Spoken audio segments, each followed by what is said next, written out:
marking his first major public appearance, signaling his intention to contest the presidency in the 2027 general elections.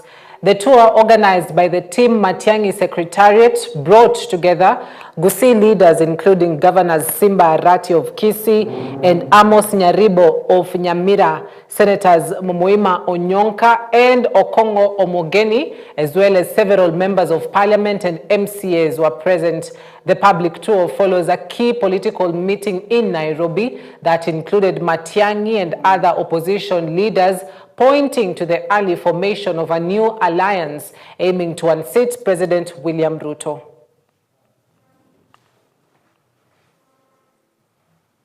We took on a shida. Yeah, I want to tell you this, my friends, because I know when there are challenges in a country such as we have now, and we have many challenges, let us not pretend, we have serious challenges. We can very easily be tempted to miss each other. We start beating each other, to be divided and to mess ourselves up and destroy our country. I want to ask you, my fellow citizens, tafadhali nawaomba, tusipoteze imani. Let us not lose hope in our country. Tukae na imani. We are a country that is built on resilience. Hizi shida zote tuko nazo hapa, tushikane sisi wote. Siku hiyo ikifika tutavuka hiyo daraja na tutaenda mbele. Mungu atatusaidia tufix hiyo maneno, hii nchi yetu iwe sawa sawa.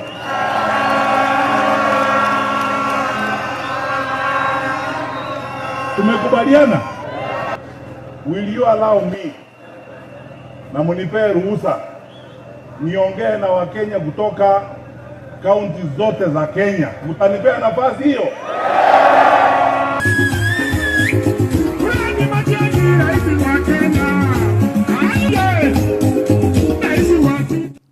All right, and that particular homecoming really sets the pace for, the campaigns really for 2027 elections. It's a question of now which side does somebody lie on. As a voter, you start assessing very early in advance, even as the government will definitely be fighting back one way or the other in terms of just the messaging to the people, the rallies they hold to the people, and things like that. Now, elsewhere, some very terrible news. 5 elite squad police officers were killed by Al-Shabaab terrorists in Boni Forest in Lamu County on Wednesday evening. The militants are said to have ambushed the Special Operations Unit officers as they pursued other suspects believed to be Al-Shabaab operatives in the region. The attack left another 5 officers from the unit with serious injuries. Sources indicated that some of the militants also sustained injuries during the encounter. Reports indicate that the officers had spent 2 days inside the forest tracking the criminals. This followed intelligence that militants were planning to launch a large-scale ambush.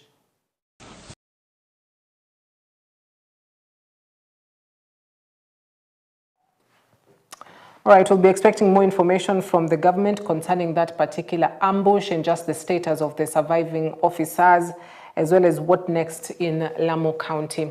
Now, President William Ruto says the broad-based government is the solution to ensuring the country evolves and develops as it quells political tensions in the country.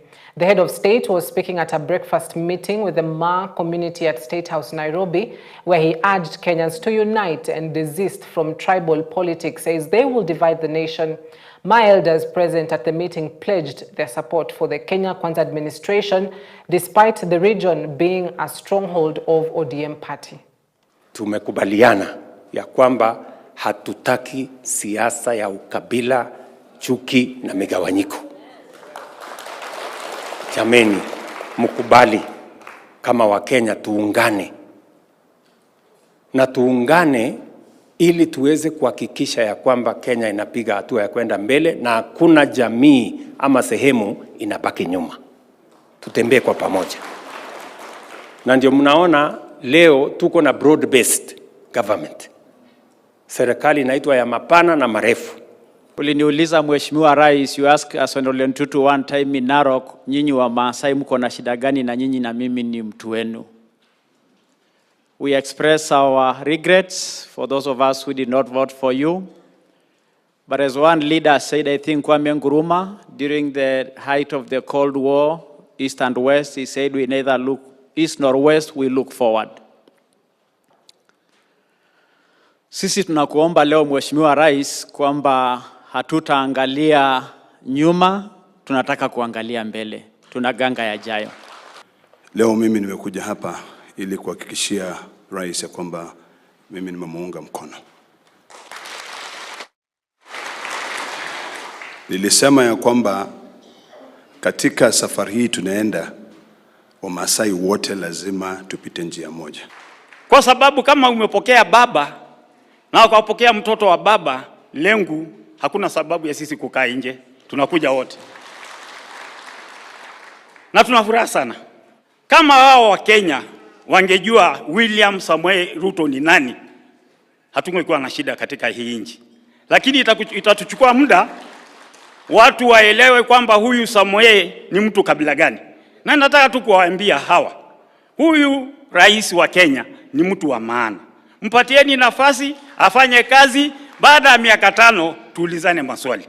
Kwa sababu mimi najua wewe utadeliver.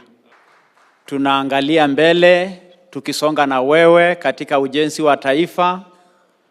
Kwa sababu I said a week ago in Tulele, because of the Mau, the Amboseli, Ilchamus constituency, amani yetu in the north, inafikia mahali sisi ndio tuko na deni yako. Na kwa sababu hiyo, sisi kama jamii tutakuunga mkono katika siasa yako. Deputy President Professor Kithure Kindiki has blasted critics for engaging in politics with more than 2 years to go to the next elections. The Deputy President, who conspicuously missed the Labour National Day celebrations at Uhuru Gardens, says the government is committed and working to achieve its 2022 election pledges. Kikuyu Member of Parliament Kimani Ichung'wah, on his part, said he does not care about the name-calling by critics, saying the Mount Kenya region is firmly behind President Ruto.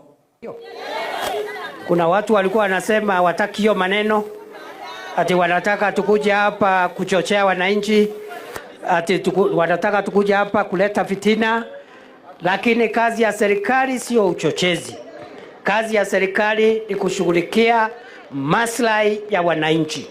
Siku ya siasa itafika. Ama namna gani? Sio ati hatujui siasa, tunajua siasa, lakini pia tunajua kuna kila wakati uko na majira yake. Si namna hiyo? Kila kitu iko na majira yake.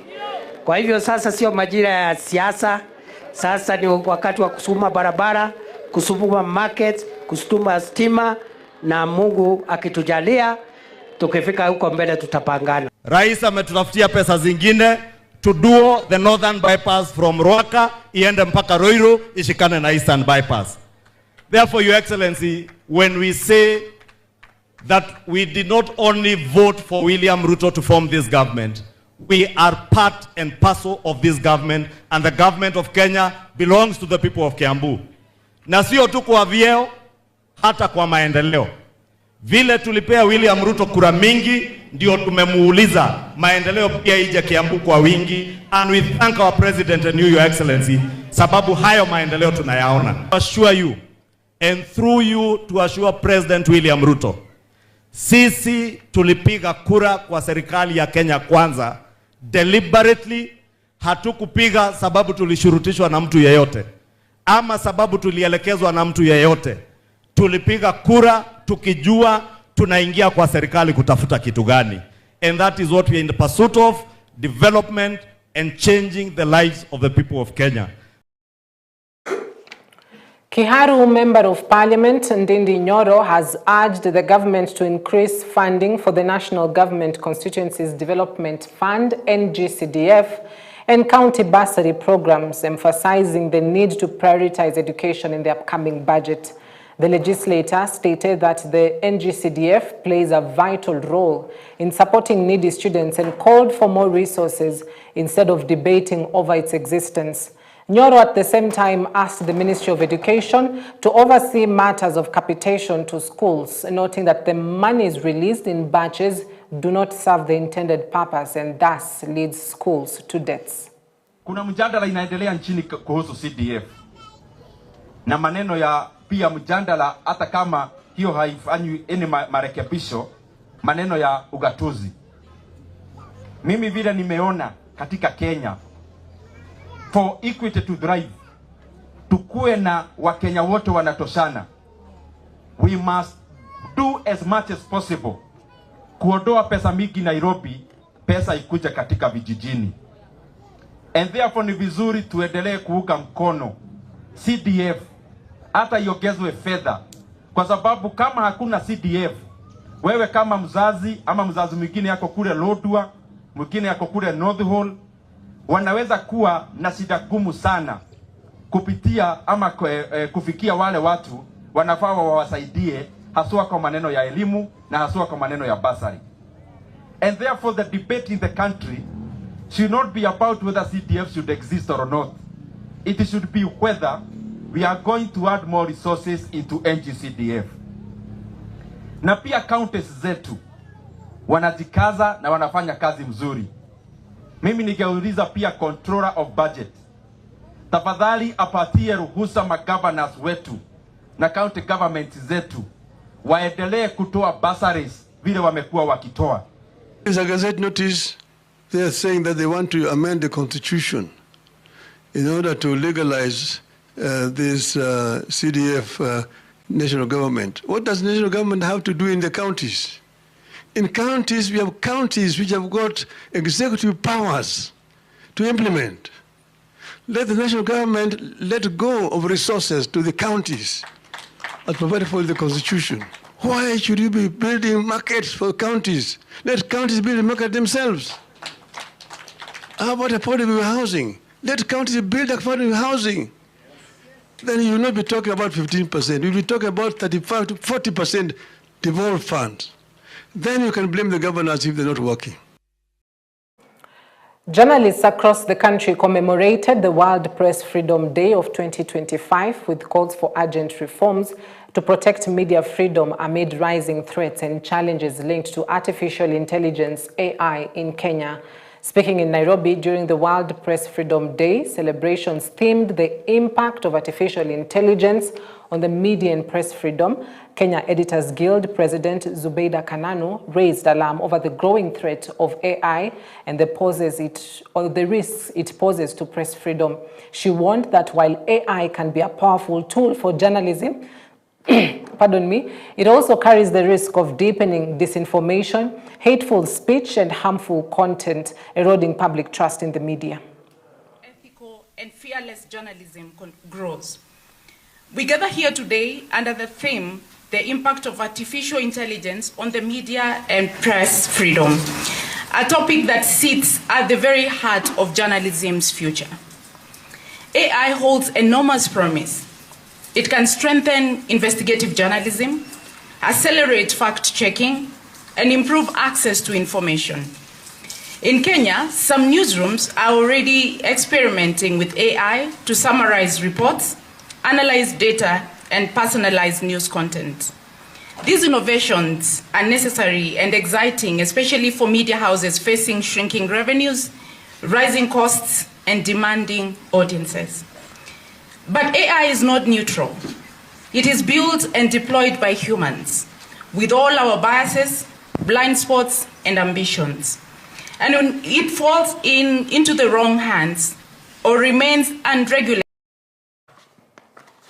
Elsewhere, Labour Cabinet Secretary Dr. Alfred Mutua says the government has not scammed anyone seeking employment abroad, saying the unsuspecting Kenyans are being conned by rogue agents not registered with the government. Mutua has urged those seeking employment overseas to be on the lookout for scammers and to be patriotic as they travel to foreign countries. When I travel, every single week people are traveling. People get their visas, their tickets are bought, they travel every week. I'd like to point out a few things. One, there's the issue of people who are trafficked in East Asia. I saw some media reports saying, oh, these Kazimaju travel agencies, hapana, hiyo ni uongo. The people being trafficked to all these countries were actually hired by people either online or by travel agencies or by other people who are not registered with the Republic of Kenya. The government of Kenya does not know those people. So somebody sees an ad somewhere, instead of checking whether that person is recognized, you sign up with that person. They even have been traveling with tourist visas. All the people you see here are not traveling with tourist visas. They are traveling with employment visas. So the people who have been trafficked are either logging online or they go, and that's what we are saying. We want you to be very careful. Do not work with any agency that is not registered, because you're working with a total stranger. Make it very difficult for even us to talk to. All right, and that press statement by CS for Labour, Dr. Alfred Mutua, leads us to our first break right here on EBN Prime Edition. Stay with us, we'll be back shortly. Sugar facility will take over for the next 30 years. This was disclosed at a press conference early Friday, where the 274 million shillings debt owed by Ken farmers will be paid before June, and the 2.3 billion shillings debt of employees will be paid by the national government before the completion of the 2025-26 financial year. Well, this is happening. Hangati and Boniface Otsiula have called those who filed cases against the privatization of Nzoia Sugar Factory in court to withdraw these cases and support the government's action. The new investor has agreed to work with the current company employees on a one-year contract for the next 1 year. In terms of management, they will not belong to the government. Some private enterprises will have taken over.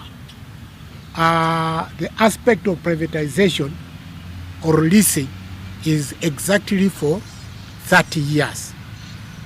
An arrangement, lease agreement has already been signed between the government, who are the owners, and the so-called lessees. Na sisi kama wakurugenzi wa Nzoia tumekubaliana na serikali that kwamba hatuna shida so long as mahitaji ya wafanyikazi ishughulikiwe, maybe next week or the week after. It is now Nzoia owes farmers 274 million shillings. That is not a lot. These are dues due to farmers for the delivery of cane, which were not paid. So the government has accepted that responsibility.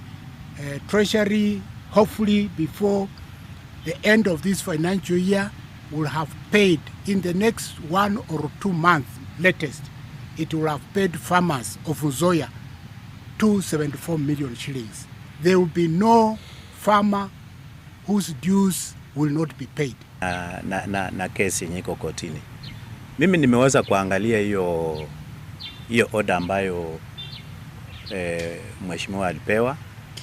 Actually it's a temporary injunction. And kwa hiyo temporary injunction, Nzoia, which is the main actor here, sisi hatuko enjoined. We are not enjoined in that case. Therefore, kitu ile sisi tunaangalia, we are looking at the wider public interest, whereby when we talk of public interest here, we are talking about the welfare of the farmers, and we are talking of the welfare of staff who have not earned salary from the year 2022 up to now. And they have persevered up to today, dutifully reporting to work, but the environment under which they are working is not conducive. Because as we speak, Nzoia sugar, to produce one bag of 50 kg now, you spend 9,000. And then you dispose it off at 6,000. So are we in business? The newly elected officials in Ugenya sub-county have launched efforts to reclaim the constituency's parliamentary seat in the 2027 elections. Led by ODM Ugenya Branch Secretary Maurice Omole, the officials emphasized their commitments to strengthening party unity and mobilizing members in a bid to reverse the trend of losing the seat to the MDG party in previous election cycles.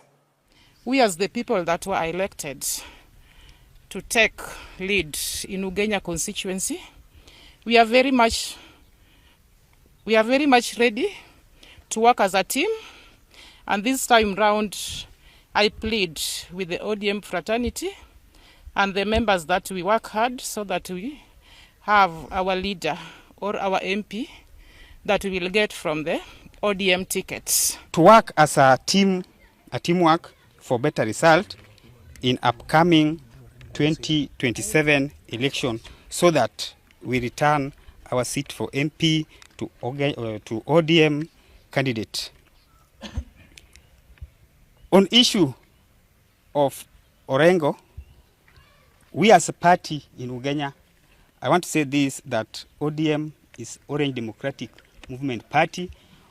Our governor Orengo has his right to say anything or to say his mind on behalf of party.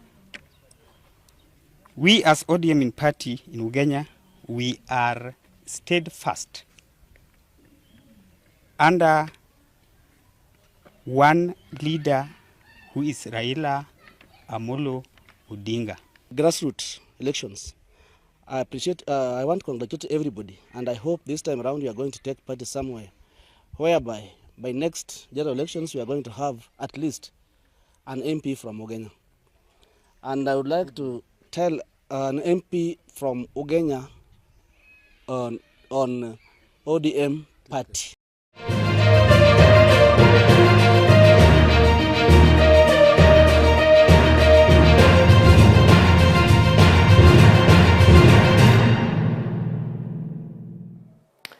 Embu County 3 KFC that plays in the National Super League has received a major financial boost after holding a highly successful fundraiser in a hotel in Embu County, raising 10.2 million shillings to bolster its logistical and operational capacity. The event drew a host of political leaders, sports administrators and well-wishers, all rallying behind the club, which in the recent years has been exhibiting excellence in Kenyan football and raising to be the only club to play in the FKF National Super League in Eastern Region. Leading the contributions was President William Ruto, who donated 3 million shillings, reaffirming his government's support for the development of sports at all levels. Deputy President Kithure Kindiki and the UDA SG Hassan Omar also made significant contributions of 1 million and 2 million shillings respectively. 3 KFC, you have put Embu County on the Kenyan map as a county that can produce great footballers. And I want to appreciate you. Na niwaambie nawapenda tu sana. Live. Nawapenda, nawasupport, and I believe in you. And why I believe in you is because of you, many other clubs are really working hard to get to where you are. Today we have a club that is doing very well in Ishara FC, ambao sasa wako Division 2, and we appreciate that. Embu County President wa FKF and our chief guest was not known for football. Hawa vijana ndio wamefanya Embu County ijulikane na football. Hebu pigeni makofi. Hakuna kitu most important katika kufaulu katika jambo lolote ulimwenguni isipokuwa bila ya nidhamu. You must be disciplined no matter how big you become. Hata ukapita Embu nzima, watu wanakuangalia, wasichana wanakupenda, kaa hapa chini. Ukipanda siku zitakuja zitakuangusha. Umaarufu ukikuja kichwani, kiburi kikuingia, chini unaenda. Kwa hivyo nimeona hapa vile mmejumuika kama team. You also look very disciplined.